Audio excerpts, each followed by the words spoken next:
안녕하세요. 오늘 우리는 정말 깊고 중요한 주제, 바로 성경의 예언 속에서 핵심적인 부분을 차지하는 천년왕국과 새 하늘과 새 땅에 대해 이야기 나누려고 합니다. 많은 분들이 이 두 개념에 대해 궁금해하시거나 혼동하시는 경우가 많습니다. 과연 천년왕국은 무엇이며 새 하늘과 새 땅은 또 무엇일까요? 그리고 이 둘은 어떤 차이점을 가지고 있을까요? 오늘은 이 두 개념을 성경적 관점에서 명확하게 분석하고 그 의미와 우리 신앙에 미치는 영향에 대해 깊이 탐구하는 시간을 가져보겠습니다.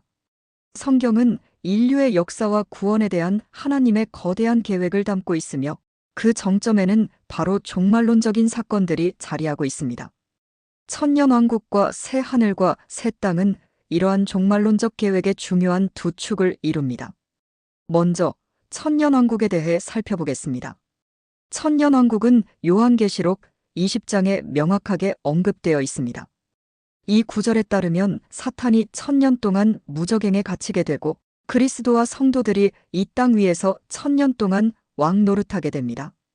이것이 바로 천년왕국의 핵심적인 모습입니다. 천년왕국은 문자 그대로 1000년이라는 기간 동안 지속되는 왕국이며 예수 그리스도께서 이 땅에 재림하신 후에 도래할 지상 왕국으로 이해됩니다.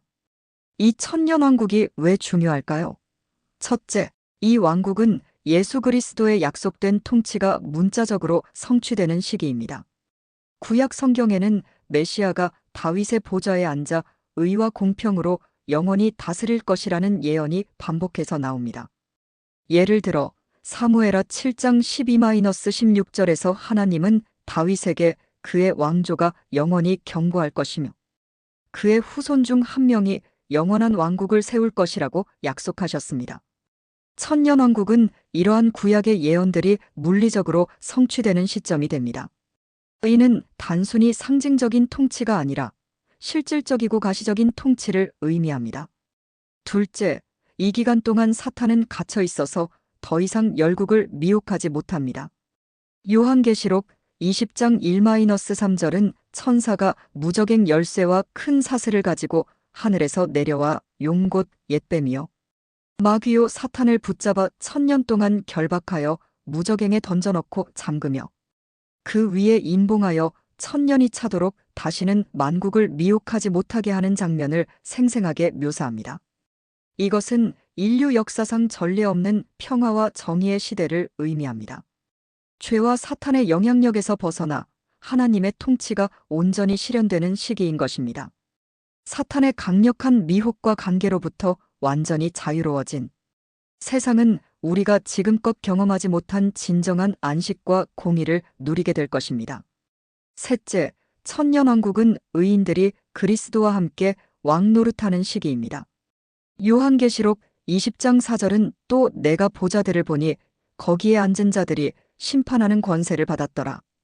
또 내가 보니 예수를 증언함과 하나님의 말씀 때문에 목베임을 당한 자들의 영혼들과 또 짐승과 그의 우상에게 경배하지 아니하고 그들의 이마와 손에 표를 받지 아니한 자들이 살아서 그리스도와 더불어 1000년 동안 왕 노릇하니라고 말씀합니다.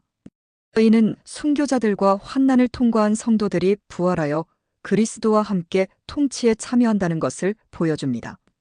그들은 그리스도의 영광스러운 통치에 동참하며 주님과 함께 정의와 진리로 세상을 다스리는 귀한 특권을 누리게 될 것입니다.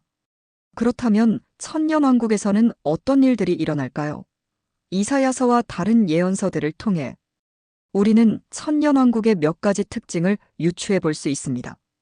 예를 들어 이사야 11장 6절 이하에는 그때에 이리가 어린 양과 함께 살며 표범이 어린 염소와 함께 누우며 송아지와 어린 사자와 살진 짐승이 함께 있어 어린아이에게 끌리며 암소와 곰이 함께 먹으며 그것들의 새끼가 함께 엎드리며 사자가 소처럼 풀을 먹을 것이며 젖 먹는 아이가 독사의 구멍에서 장난하며 젖된 어린아이가 독사의 굴에 손을 넣을 것이라. 나의 거룩한 산 모든 곳에서 해됨도 없고 상함도 없을 것이니 이는 물이 바다 덮음같이 여호와를 아는 지식이 세상에 충만할 것임이니라고 기록되어 있습니다. 이는 자연계의 회복과 평화를 상징하며 동물이 서로 해치지 않고 어린 아이조차도 맹수와 안전하게 어울릴 수 있는 이상적인 환경을 묘사합니다. 포식자와 피식자의 관계가 사라지고 온 생명체가 서로 조화를 이루며 살아가는 모습은 에덴 동산의 회복을 연상시킵니다. 또한 천년왕국은 온 세상이 여호와를 아는 지식으로 충만하게 되는 시기입니다. 이사야 11장 9절 말씀처럼 하나님의 영광과 지식이 온 땅을 덮게 될 것입니다. 예루살렘이 세계의 중심이 되고 모든 민족이 주님을 경배하기 위해 예루살렘으로 올라오게 될 것입니다. 스가랴 14장과 미가 4장 같은 구절들이 이러한 모습을 잘 보여줍니다. 스가랴 14장 16-19절에는 예루살렘으로 올라와 초막절을 지키지 않는 민족에게 비를 내리지 않으실 것이라는 말씀이 있으며 이는 모든 나라가 하나님의 통치에 순종하게 될 것을 암시합니다. 또한 천년왕국 동안에는 농업과 경제활동이 번성할 것이며 질병과 재해로부터의 보호도 더욱 강력해질 것입니다. 이사야 35장 5-6절은 그때에 맹인의 눈이 밝을 것이요 못 듣는 자의 귀가 열릴 것이며 그때에 저는 자는 사슴같이 뛸 것이며 말 못하는 자의 혀는 노래하리니 이는 광야에서 물이 솟겠고 사막에서 시내가 흐를 것임이라고 말씀하며 신체적 치유와 환경의 풍요를 예언합니다.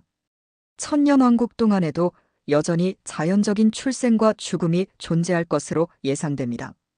이사야 65장 20절은 거기에는 날수가 많지 못하여 죽는 아이와 그 삶의 날이 차지 못한 늙은이가 다시는 없을 것이라 100세에 죽는 자가 아이겠고 100세에 미치지 못하여 죽는 자는 저주받은 것이리라고 기록되어 있습니다. 이는 수명이 훨씬 길어지고 어리거나 노년기에 죽는 것이 극히 드문 일이 될 것임을 암시합니다. 그러나 여전히 죽음이 완전히 사라진 것은 아닙니다. 이것은 천년왕국이 완전한 영원성이 아닌 영원으로 나아가는 중간 단계임을 보여주는 중요한 지점입니다. 또한 천년왕국 마지막에는 사탄이 잠시 놓이게 되어 곡과 마곡의 전쟁을 일으키지만 하늘에서 내려온 불에 의해 최종적으로 멸망하게 됩니다. 요한계시록 20장 7-10절에 따르면 사탄은 천년이 참의 옥에서 놓여나와 땅의 사방 백성 곧 곡과 마곡을 미혹하고 모아 싸움을 붙이는데 그 수는 바다의 모래 같을 것입니다.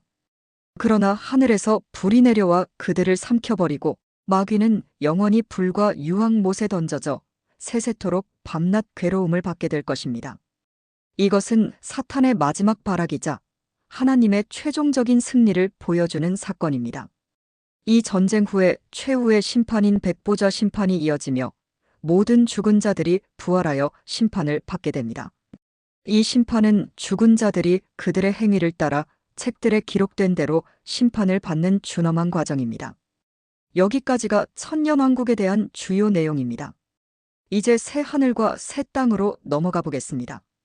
새 하늘과 새 땅은 요한계시록 21장과 22장에 묘사되어 있으며 천년왕국과는 확연히 다른 훨씬 더 영원하고 최종적인 상태를 나타냅니다. 요한계시록 21장 1절은 또 내가 새 하늘과 새 땅을 보니 처음 하늘과 처음 땅이 없어졌고 바다도 다시 있지 않더라고 선언합니다. 여기서 없어졌다는 것은 단순히 개조되거나 회복되는 것을 넘어선 근본적인 변화를 의미합니다. 베드로후서 3장 10절도 그러나 주의 날이 도둑같이 오리니 그날에는 하늘이 큰 소리로 떠나가고 물질이 뜨거운 불에 풀어지고 땅과 그 중에 있는 모든 일이 드러나리로다라고 말하며 현재의 하늘과 땅이 불로 심판받고 사라질 것을 예언합니다. 이는 창조 세계의 정화와 새로운 시작을 알리는 장엄한 사건입니다. 그렇다면 새 하늘과 새 땅은 어떤 것일까요? 첫째, 새 하늘과 새 땅은 죄와 저주가 완전히 사라진 것입니다.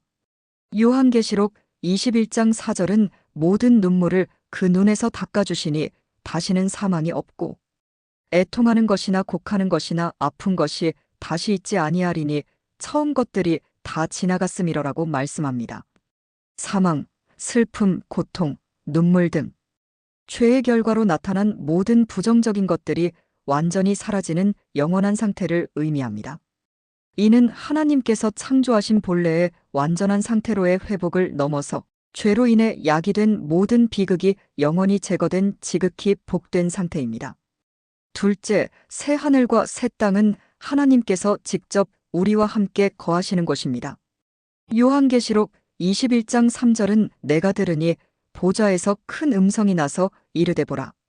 하나님의 장막이 사람들과 함께 있음에 하나님이 그들과 함께 계시리니 그들은 하나님의 백성이 되고 하나님은 친히 그들과 함께 계셔서라고 기록합니다. 이것은 하나님과의 온전하고 친밀한 교제가 영원히 회복되는 상태를 의미합니다. 에덴 동산에서 아담과 하와가 누렸던 것보다 훨씬 더 완벽한 친밀함이 이루어지는 것입니다. 하나님의 임재가 충만하고 우리는 그분의 얼굴을 직접 대면하며 영원히 살아갈 것입니다. 셋째, 새 하늘과 새 땅에는 새 예루살렘 성이 하늘로부터 내려옵니다. 이 성은 하나님의 영광으로 가득 차 있으며 보석들로 장식되어 있고 생명수 강이 흐르며 생명나무가 그 열매를 맺습니다. 요한계시록 21장 9절 이하의 묘사를 보면 새 예루살렘의 벽은 벽옥으로 지어졌고 성곽의 기초석은 12보석으로 꾸며져 있습니다. 12문은 12진주로 되어 있고 성의 길은 맑은 유리 같은 정금으로 되어 있습니다. 이 모든 묘사는 상상할 수 없을 정도로 아름답고 완전하며 영원한 복락이 있는 곳임을 나타냅니다. 새 예루살렘은 빛이신 하나님과 어린 양의 영광으로 환하게 빛나며 태양이나 달의 빛이 필요 없습니다. 이곳은 죽음이 없고 밤도 없고 죄도 없고 저주도 없는 완전한 상태입니다. 우리는 영원히 하나님을 섬기며 그분의 얼굴을 보고 그분께 영광을 돌리게 될 것입니다. 더 이상 밤이 없으며 등불이나 햇빛이 쓸데없으니 이는 주 하나님이 그들에게 비추시기 때문입니다. 이것은 단순한 회복을 넘어선 창조의 목적이 완전히 성취되고 완성된 영원한 상태입니다. 이제 천년왕국과 새 하늘과 새 땅의 주요 차이점을 요약해 보겠습니다. 첫째, 시간적 순서입니다. 천년왕국은 예수님의 재림 직후에 시작되어 1000년 동안 이 땅 위에서 펼쳐지는 왕국입니다. 반면에 새 하늘과 새 땅은 천년왕국이 끝나고 백보자 심판 이후에 도래하는 영원한 상태입니다.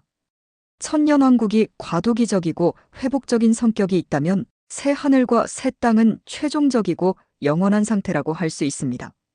천년왕국은 영원한 상태로의 전환을 위한 중요한 다리 역할을 합니다. 둘째, 통치 방식과 환경입니다. 천년왕국에서는 예수님께서 직접 육체적으로 통치하시며 성도들도 함께 왕 노릇합니다. 죄와 사탄의 영향력은 제한되지만 여전히 죄의 잔재와 육신을 가진 사람들이 존재하여 죽음이 완전히 사라지지 않은 불완전한 상태입니다. 사람들은 여전히 죄를 지을 가능성을 가지고 있으며 마지막에는 사탄의 미혹에 넘어가는 자들도 있을 것입니다. 반면 새 하늘과 새 땅에서는 죄와 죽음이 완전히 사라지고 하나님의 영원한 임재와 영광이 충만한 곳입니다. 이곳에는 더 이상 사망이나 고통, 눈물이 존재하지 않습니다. 모든 것이 완전하고 영원합니다. 모든 것이 새롭게 되고 우리는 온전한 변화를 경험하게 됩니다. 셋째, 존재 양식입니다. 천년왕국에는 여전히 육신을 가진 사람들이 존재하며 그 안에서 태어나고 죽는 일이 일어납니다. 반면 새 하늘과 새 땅에 들어가는 모든 사람은 부활한 영광스러운 몸을 입고 영원한 삶을 살게 됩니다. 고린도전서 15장에 언급된 바와 같이 우리는 썩지 않을 몸, 영광스러운 몸, 강한 몸, 신령한 몸을 입게 될 것입니다. 죽음의 그림자가 전혀 드리워지지 않는 완벽한 상태인 것입니다. 넷째, 사탄의 존재 여부입니다. 천년왕국 기간 동안 사탄은 무적행에 갇혀 있지만 천년이 끝나면 잠시 놓여나 마지막 미혹을 시도합니다. 그러나 새 하늘과 새 땅에서는 사탄과 모든 악의 세력이 영원히 불못에 던져져 사라집니다. 악의 존재 자체가 소멸된 완전한 선의 상태입니다. 더 이상 사탄의 존재는 인류에게 어떤 영향도 미치지 못하며 그의 미혹과 파괴는 영원히 종식됩니다. 이 두 개념을 이해하는 것이 왜 중요할까요? 첫째, 이것은 성경의 예언적 진리를 이해하는데 필수적입니다. 종말론은 단순히 미래를 예측하는 것이 아니라 하나님의 주권과 그분의 구속 계획의 완성을 보여줍니다. 천년왕국과 새 하늘 새 땅에 대한 올바른 이해는 성경 전체의 흐름을 파악하는 데 도움을 줍니다. 우리는 하나님의 크신 경륜과 그분이 이루어 가실 완전한 구원을 명확하게 볼 수 있습니다. 둘째, 우리의 현재 신앙생활에 영향을 미칩니다. 우리는 단지 이 땅에서의 삶만을 바라보는 것이 아니라 영원한 소망을 가지고 살아가는 존재입니다. 천년왕국의 의로운 통치와 새 하늘 새 땅의 완전한 영광은 우리가 현재의 고난을 견디고 의롭게 살며 복음을 전파해야 할 분명한 이유와 동기를 부여합니다. 하나님께서 모든 것을 새롭게 하시고 결국에는 모든 눈물을 닦아주실 것이라는 소망은 우리에게 큰 위로와 힘이 됩니다. 이 소망이야말로 우리가 어떠한 역경 속에서도 흔들리지 않는 믿음의 닻이 됩니다. 셋째, 세상의 불의와 고통 속에서도 소망을 잃지 않게 합니다. 우리는 현재 죄악이 만연하고 불의가 득세하는 세상을 살고 있습니다. 그러나 성경은 이 모든 것이 끝이 아니라고 선언합니다. 장차 의가 거하는 새 하늘과 새 땅이 도래할 것이며 그 전에는 그리스도께서 친히 통치하시는 천년왕국이 있을 것입니다. 이 소망은 우리가 세상을 향해 빛과 소금의 역할을 감당하며 하나님의 나라를 이 땅에서부터 확장해 나가는데 중요한 원동력이 됩니다. 우리는 절망적인 현실 속에서도 하나님의 주권을 신뢰하며 약속된 미래를 향해 나아갈 수 있습니다. 이 모든 것은 우리의 신앙 여정에서 강력한 지침과 영감을 제공합니다. 결론적으로 천년왕국은 예수 그리스도께서 이 땅에서 직접 다스리시는 문자적인 천년의 기간이며 구약 예언의 성취이자 새 하늘과 새 땅으로 나아가는 중간 단계의 회복적인 왕국입니다. 반면에 새 하늘과 새 땅은 천년왕국 이후에 도래할 죄와 사망이 완전히 사라지고 하나님께서 영원히 우리와 함께 거하시는 완전하고 영원한 최종적인 상태입니다. 이 두 가지 중요한 성경적 개념을 명확히 이해함으로써 우리는 하나님의 크신 구원 계획과 그분의 완전한 통치를 더욱 깊이 깨달을 수 있습니다. 또한 이 소망은 우리가 이 땅에서 어떻게 살아가야 할지에 대한 분명한 방향을 제시하며 장차 다가올 영원한 영광을 바라보며 기쁨과 감사함으로 살아가게 합니다. 이 시간 천년왕국과 새 하늘 새 땅에 대한 말씀을 통해 우리의 믿음이 더욱 견고해지고 주님께서 주신 이 놀라운 소망을 붙들고 살아가는 모든 분들이 되시기를 바랍니다. 이 깊이 있는 이해가 우리의 삶에 새로운 차원의 영적인 통찰력과 안정감을 가져다 주기를 간절히 소망합니다. 감사합니다.